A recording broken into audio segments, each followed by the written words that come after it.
That's the plan.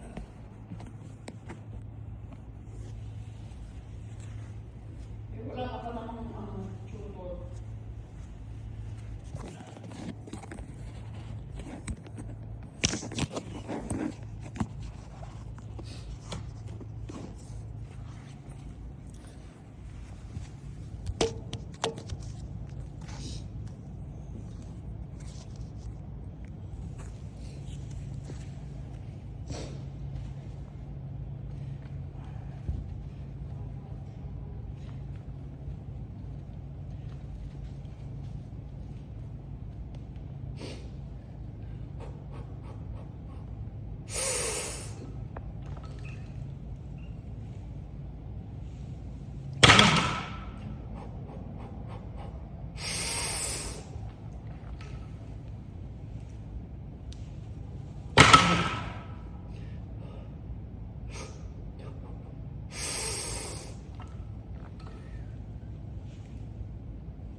One.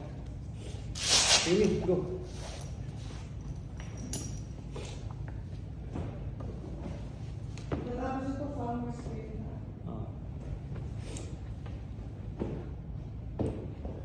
Lagay mo yung steps mo dyan, Mi. Practice and stride eh. Yan. Lagay mo yung stride mo. Yan.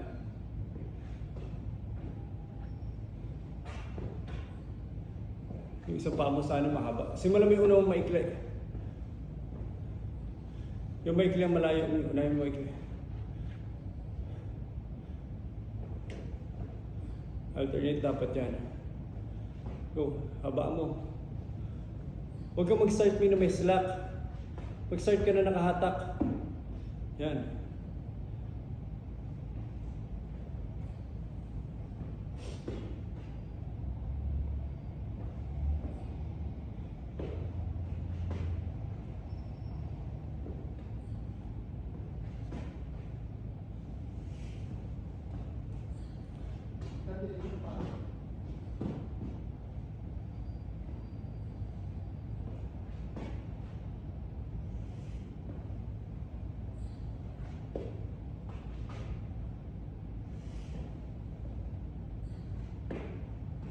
Kasi alam ba, kaya ang concept ng resistance mo ng mga ganyan, marami kang nerves na tulog dahil hindi nagre-resist, walang concept of resistance.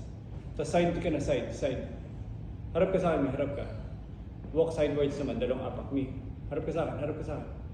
Sideways, yan. Paside ka. Paside naman yung direction mo. Pag ganun, side. Hindi. Sumide ka na, side view. Yan. Basta apak ka, dalawang steps. Dalawang malaki. 1, 2. Yan. Tapos balik. Ganun ulit. Don't lose balance, Mi. Balance yan eh. Yan. Okay na. Okay. Hindi, tig-5 muna sa side. O tig-10 isang side. Yan. Kasi dire-diretso hindi ka hinto. Yan. Kahit dalawang apak lang, kahit isang apak lang. Pabalik-balik ka. Hanapin mo yung resistance mo. Yan. Balik. Okay na. Balik mo na doon. Yan. Yan, balik. Balik na. Okay na yun. Isang step lang pag nasa full resistance. Ganun. Yan. Tapos balik. Yan. Tapos ganun. Tapos balik. Tapos balik. Yan. Ganda. Sige, go. Tapos balik. Kabila.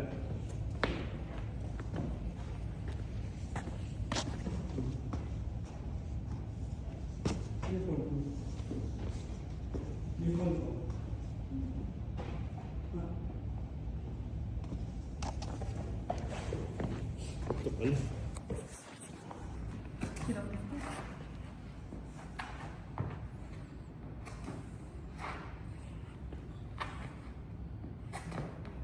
Go.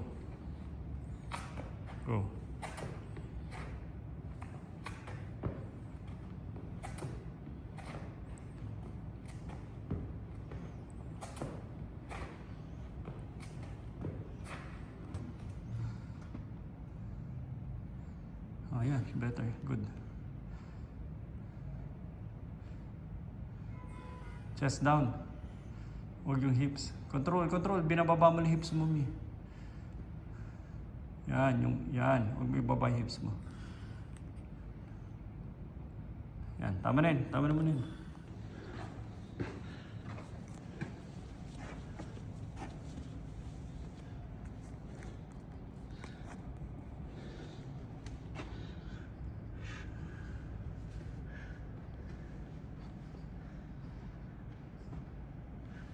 Let's go.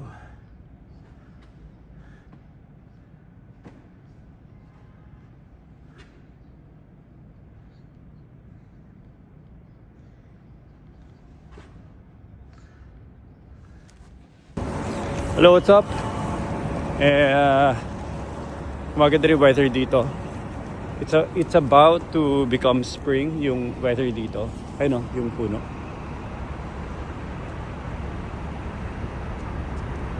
And I'm trying to make the most of my time kasi I'll be leaving New York in a few days.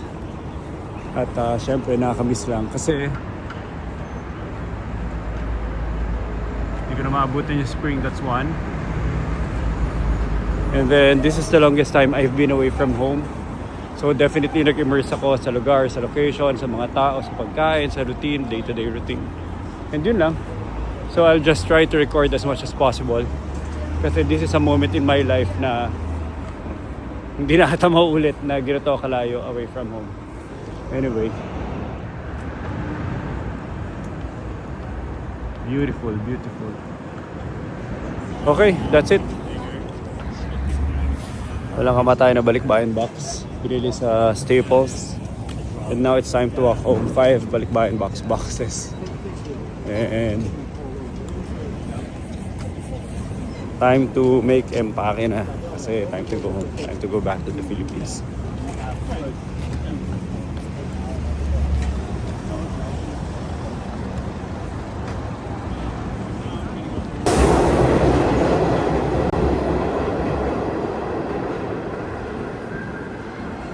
Last few days na lang of being here in New York and damihan na lang natin video natin.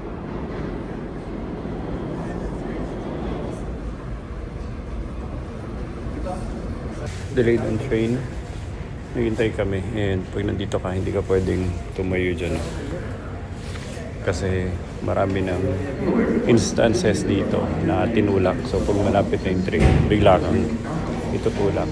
So maraming sira ulo dito. Kaya kung makikita nyo, yung mga tao nakasandal sa pader, nakasandal sila sa pader kasi marami nangyari dito pag malapit na yung train. As in dito timing biglang tatanong sa likuran mo tapos beng, itutulak ka.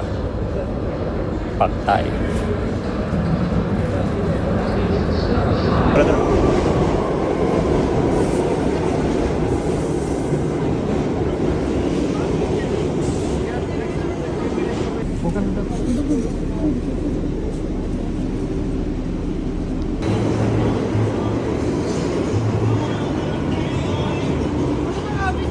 Wild din ang train dito Parang ka nasa roller coaster.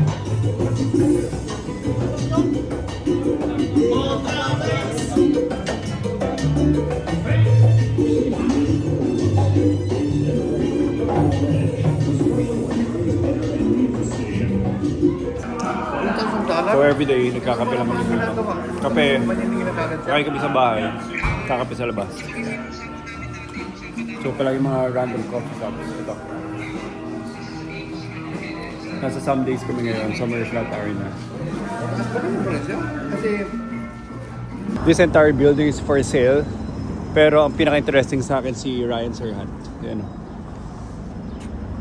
So, fina-follow ko closely si Ryan Serhant, yung mga YouTube tsaka mga TikTok videos niya. I find him very interesting, very inspiring as a parang zero to hero real estate guy based here in New York City. So, sa lahat ng pangalan dyan, siya lang kilala ko. So, total building property that we're trying to sell, 42,540 Prime Park Avenue location. So, ang question, kilala nyo ba siya? Kasi kung hindi, dapat pina-follow nyo yung mga magagaling na mga entrepreneur, sales guys. Yan yung mga very inspiring na pinapanood ko kasi makikita mo talaga yung ano nila, hustle and struggle on how they've built themselves here in New York City, which is a very competitive city. Most competitive city in the world.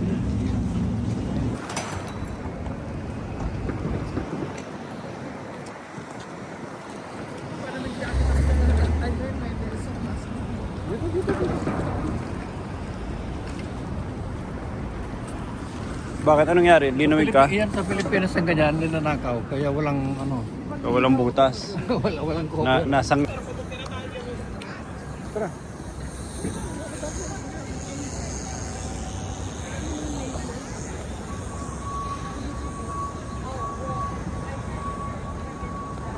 Same ba to o iba? Pareho yan. Hindi, iba. Wala na tayo. Hindi ito sa Soho eh. Flat iron tayo eh. Di Soho. Ayan o, iba na yung mga tindahan. Yan. Diyan tayo. Iba. Halika na. Let's go. New Balance. Ito yung flagship New Balance sa New York. Diba? Ito mga sneakers.